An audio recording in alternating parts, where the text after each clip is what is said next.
israelitas foram infiéis com relação a Érem, anátema, ao que fora consagrado à destruição. Acã, filho de Carmi, neto de Zabdi, bisneto de Zerá, da tribo de Judá, apossou-se de alguns objetos que estavam sob anátema, e por isso a ira de Yahvé acendeu-se contra Israel.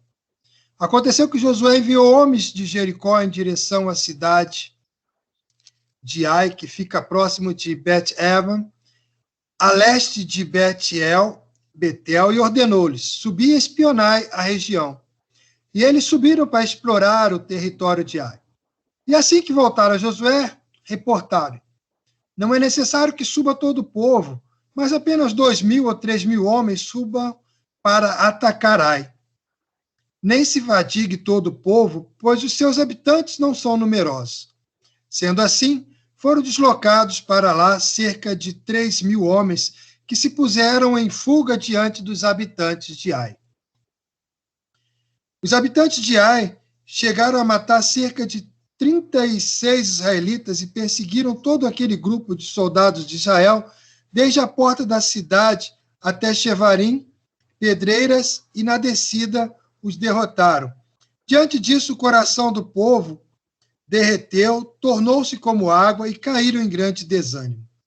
Então Josué, com as demais autoridades de Israel, rasgou as suas vestes, prostrou-se com a face rente ao chão, diante da arca de Yahvé, e ali permaneceu em humilhação até o cair da tarde. Exclamou então Josué: ah, eterno Deus, por que fizeste este povo atravessar o Jordão? Foi para nos entregar nas mãos dos amorreus e nos exterminar? Antes nos contentássemos em continuar do outro lado do Jordão.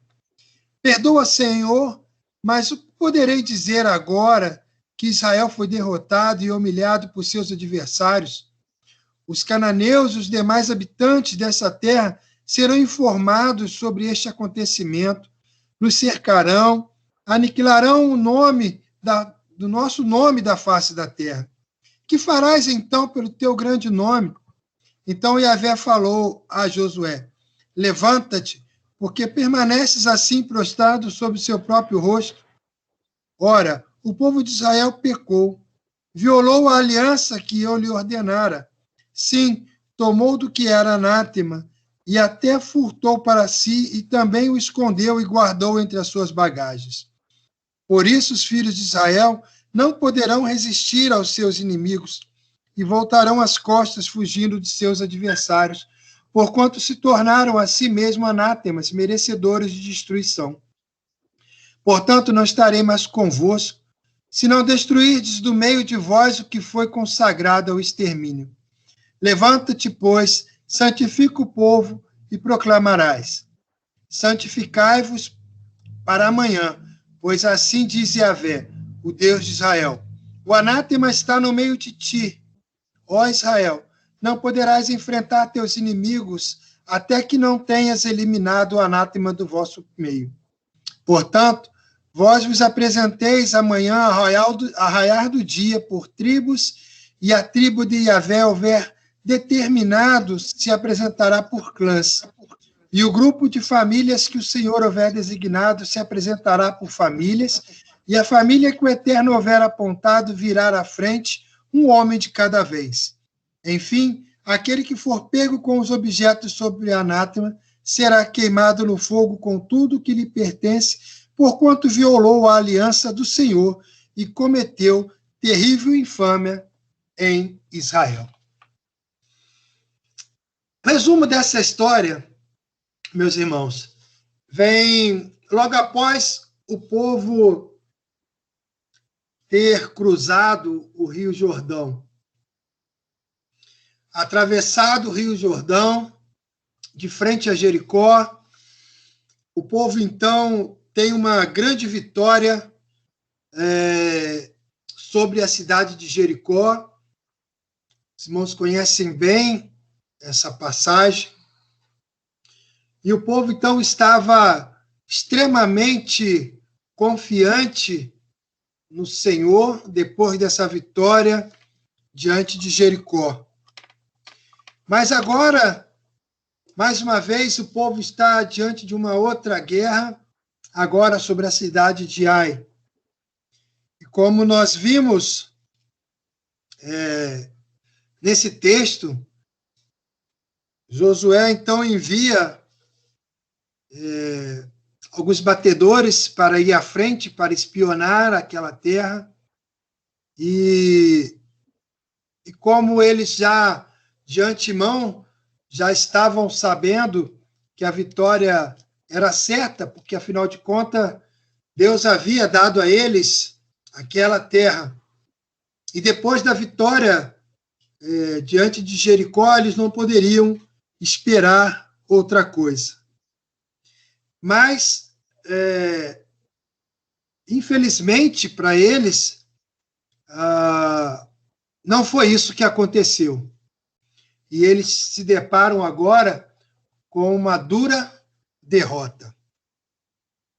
E o que nós gostaríamos de, nesse breves momentos de reflexão, é entender o porquê dessa derrota.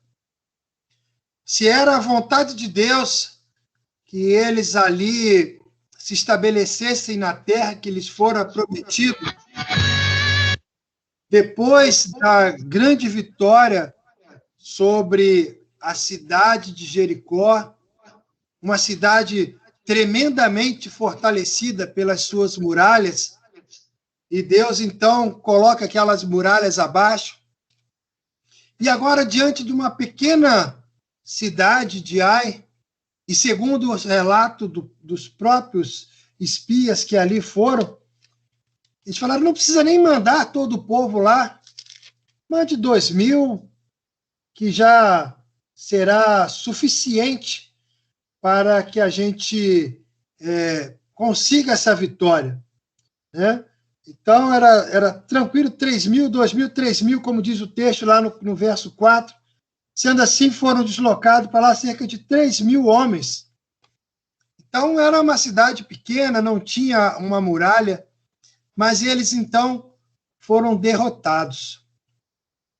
E agora, a gente, no que diz aqui o verso 1, nós vamos ver o porquê dessa derrota. E a primeira causa dessa derrota foi por causa do pecado cometido. E no verso 1 diz que eles prevaricaram os filhos de Israel no anátema. E o que era o anátema? O anátema era aquilo que era condenado, era uma maldição. E a Deus tinha dito a eles que eles não ficassem com nada de Jericó. Que eles, então, destruíssem tudo, toda a cidade, todo homem, toda mulher, toda criança, todo gado, nada, não ficassem com nada. E Acã, ele então fica com alguns pertences para ele.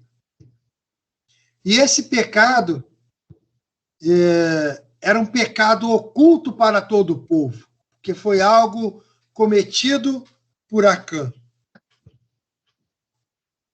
E o texto, ele vai mostrar para a gente, né, que o povo vai, então, para guerrear, e eles voltam derrotados, e eles ficam sem saber o porquê que aquilo aconteceu.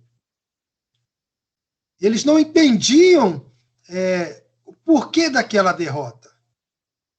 E muitas das vezes, na nossa vida, às vezes nós nos vemos nessas mesmas circunstâncias.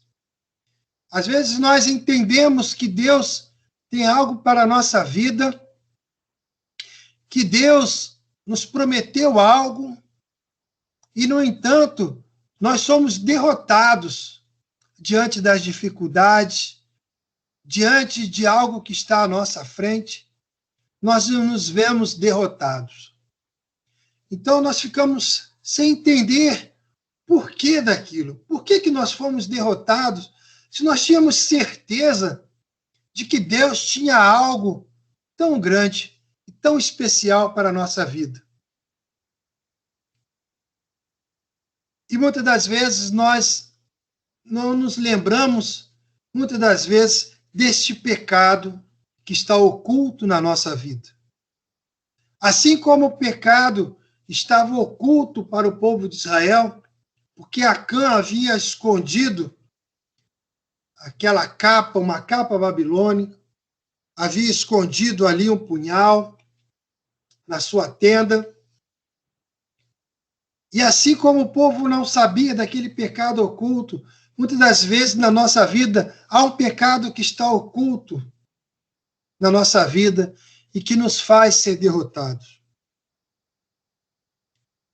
Além dos pecados aqui descritos responsáveis pela derrota, aprendo também em relação ao perigo do pecado escondido no meio da tenda.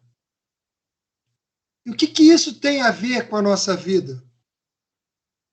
Porque muitas das vezes a igreja ela pode ser também abalada por um pecado da minha vida.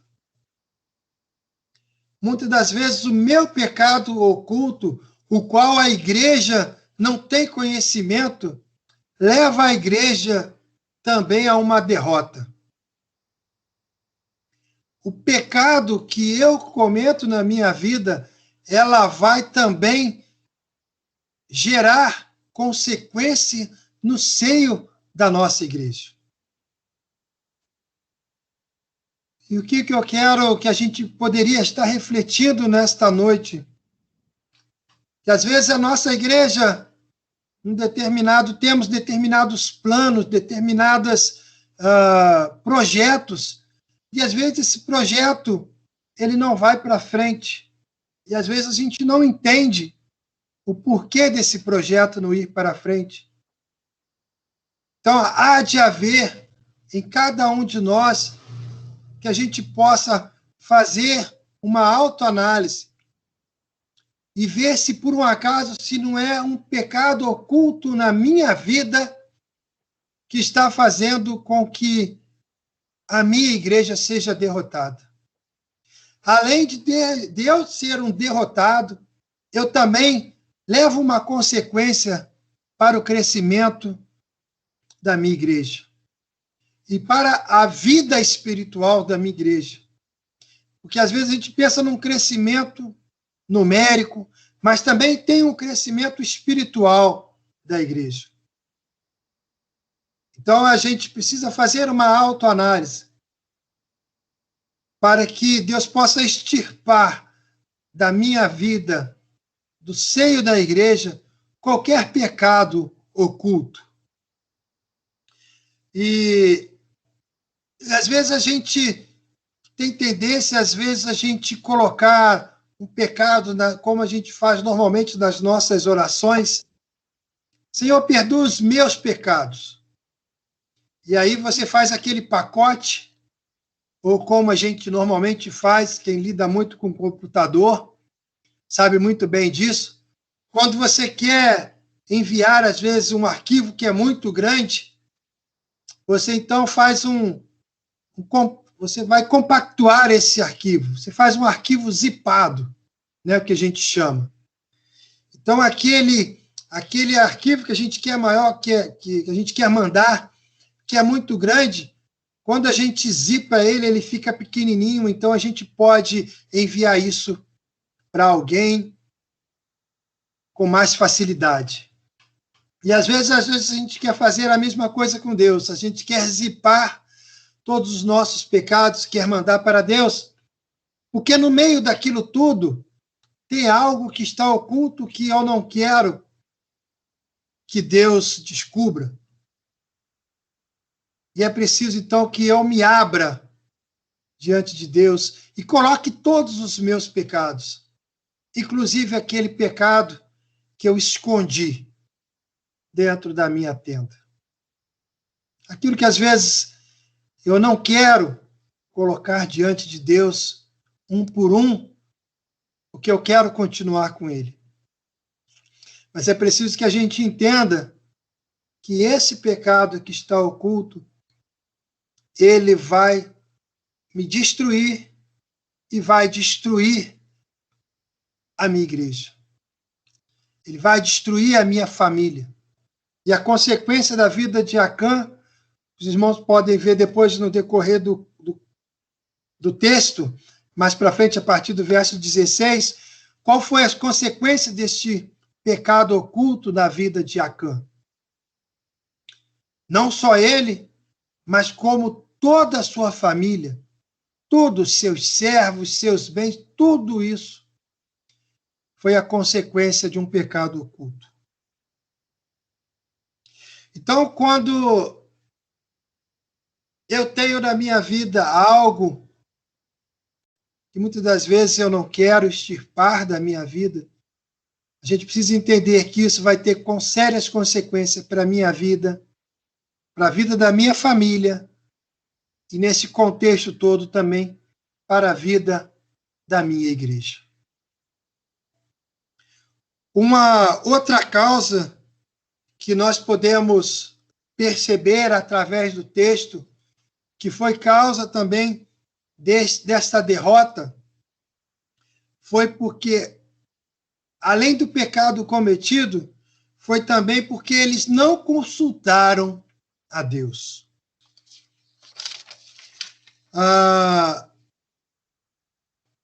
Se nós, nas nossas vidas, nós tomarmos atitudes sem consultar a Deus, nós com certeza teremos que arcar com as nossas consequências. Tem um cântico que eu aprendi que diz que o coração do homem pode fazer planos, analisar as condições do mundo, os rumos dessa vida, mas a resposta certa sempre será e sempre virá de Deus. Esse cântico, ele está baseado em Provérbios, capítulo 16, no verso 1.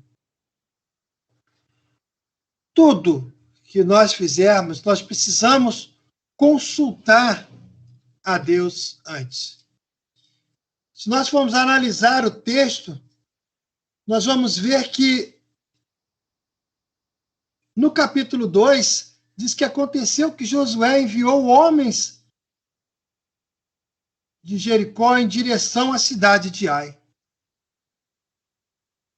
O texto poderia ter começado dizendo que Josué, que ele se reuniu com os principais, com os líderes, então consultaram a Deus pelo próximo passo. O que eles deveriam fazer? Mas o texto já diz que ele, logo depois, já enviou homens diretamente para espiar a cidade, e ali, depois de consultar a esses homens, eles então enviaram os homens para a batalha. Então, quando nós tomamos as rédeas da situação, sem primeiro consultar a Deus, nós estamos fadados ao fracasso. E quantas vezes, depois de alcançarmos uma grande vitória, nós nos esquecemos de consultar a Deus de qual o próximo passo que eu vou tomar para a minha vida. Tem um ditado que diz que tão difícil quanto é você alcançar o topo, é você se manter nele. Porque, às vezes, depois que nós alcançamos o topo, muitas das vezes a gente se acha que já está por cima. A gente já se acha que nós temos condições de arcar com tudo que virá pela frente. E nós nos esquecemos de quem nos colocou nesse topo. Por isso a palavra diz que nós temos que estar em plena comunhão com Deus. Porque quando nós estivermos em plena comunhão com Deus, quando nós estivermos no topo, a gente vai ter condições de entender que agora nós vamos consultar a Deus qual é o próximo passo. Orando sem cessar. É o que está em 1 Tessalonicenses, capítulo 5, no verso 17. Pela misericórdia de Deus, ele não nos deixa em meio à perdição do pecado. Mas é preciso também alguns passos. Mesmo depois da derrota, mesmo depois de toda a frustração, mesmo depois sem entender o porquê daquela derrota, agora a gente se volta para Deus. Agora nós, mais uma vez, nos lembramos de Deus. E a primeira coisa que a gente faz é questionar Deus. Por quê, Senhor? Não era a tua vontade? Não era a tua promessa? Não era o que tu querias para a minha vida? Então Deus vai nos mostrar. E o primeiro passo para essa redenção é o reconhecimento. Reconhecer o erro é o primeiro passo para recomeçarmos a nossa vida. A gente vê isso muito claramente na parábola do filho pródigo. Ele reconheceu que ele tinha errado. Depois de cair na miséria, ele reconheceu os seus erros e ele, então, toma o passo de voltar para o seu pai. Precisamos reconhecer nossa pequenez, precisamos reconhecer o senhorio de Cristo na nossa vida, reconhecer que sem Ele nós não somos nada. Deus sem nós é Deus, mas nós sem Deus não somos nada. E em João, eu vou abrir para os irmãos aqui, no livro de João, capítulo 20, verso 31, diz assim: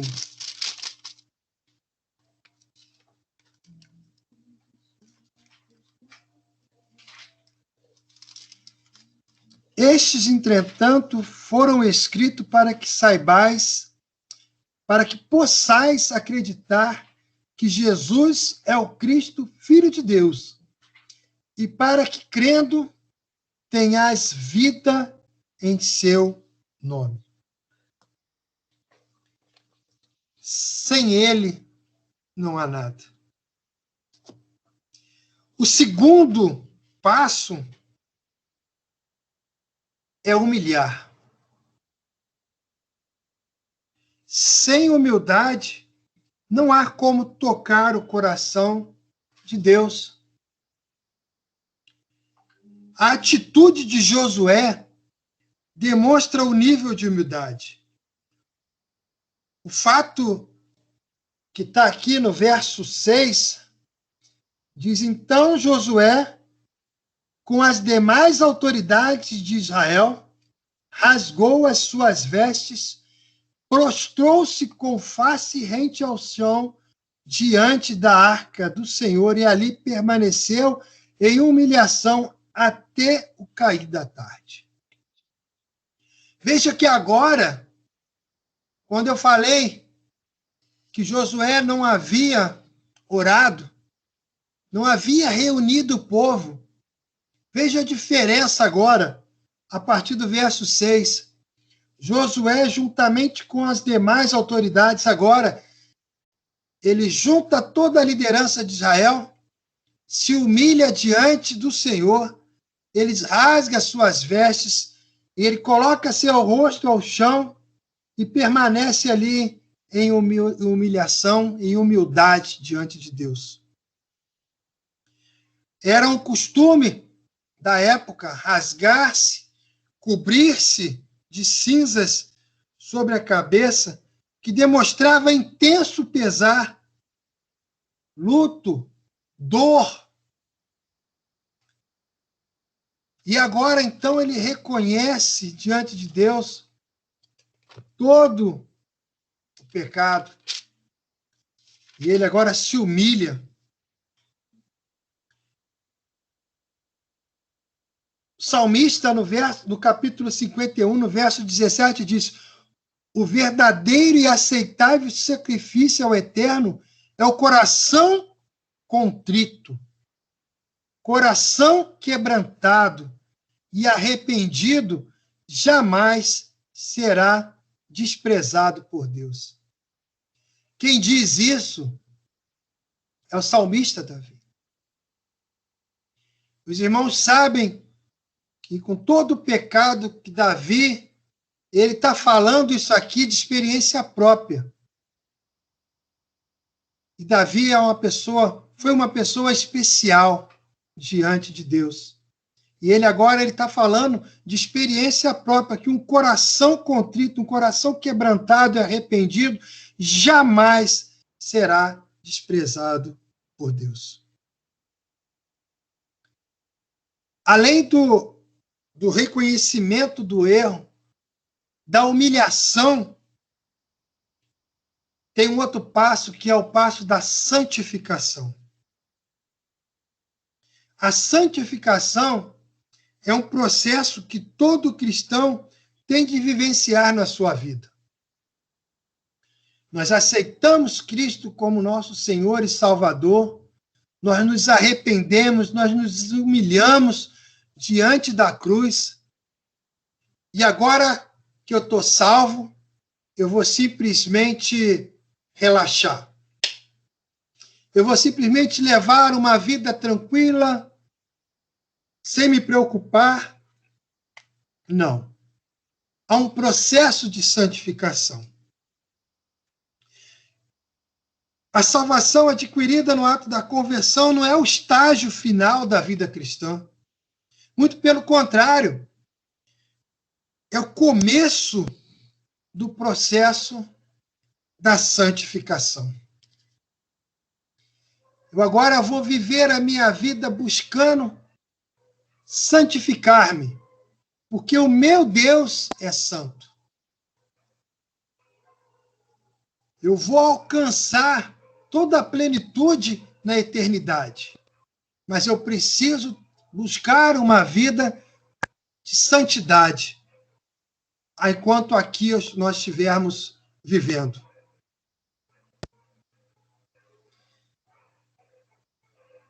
Nós precisamos buscar essa santificação. Enquanto alguns dos nossos irmãos buscam ser batizados pelo Espírito Santo, nós entendemos que precisamos buscar a santificação. Nós entendemos que nós já temos o Espírito Santo em nós, através da nossa conversão, através da leitura, do entendimento da palavra, do sacrifício de Jesus na cruz. Nós precisamos agora, então, buscar essa santificação. A cada dia, nesse processo. Não nos envergonharmos da palavra de Deus. Que em Romanos, capítulo 1, 16, diz: porque não me envergonho do evangelho de Cristo, pois é o poder de Deus para a salvação de todo aquele que crê, primeiro do judeu e também do grego. Essa santificação vai me fazer perceber que outras pessoas precisam conhecer do amor de Deus. Precisam entregar suas vidas a Deus. E se eu não tiver nesse processo de santificação, eu não vou colocar, não vou aflorar os frutos do Espírito da minha vida. Finalizando, apesar desse reconhecimento, apesar da humildade, apesar da santificação, não há como evitar as consequências do nosso erro. Assim como Acã, sua família, povo, pagou caro pelo seu pecado, nós também vamos pagar caro pelos nossos pecados. As consequências dos nossos pecados. Nós sabemos que Deus, quando nós reconhecemos, quando nós nos humilhamos, quando nós colocamos isso diante de Deus, Ele apaga as nossas transgressões. Mas as consequências, com certeza, ela permanecerá. Mas assim como essa história começa com uma derrota, podemos perceber, através do capítulo 8, que ela vai terminar com uma grande vitória. E essa é a vontade de Deus para a nossa vida.